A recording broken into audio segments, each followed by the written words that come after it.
আর কোনো দিন বির সাথে কথা বলবে না, যতদিন বি নিজের ইচ্ছাতে তার সাথে কথা বলবে। প্রায় 1 বছর 2 মাস পার হয়ে যাওয়ার পর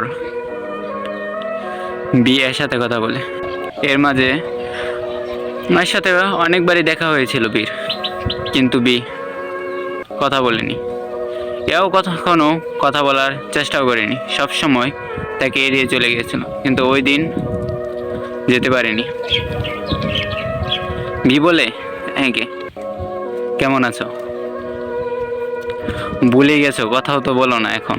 তখন ওর সাথে কথা বলেছিল, মনে হয়েছিল আরো কতক্ষণ কথা বলুক, কিন্তু সেই সময়টা নাই, সেই মুহূর্তটা নাই যেখানে সে আগের বন্ধুত্বটা আছে, যেখানে নিজেদের জীবনের প্রত্যেকটা কথা শেয়ার করার মতো।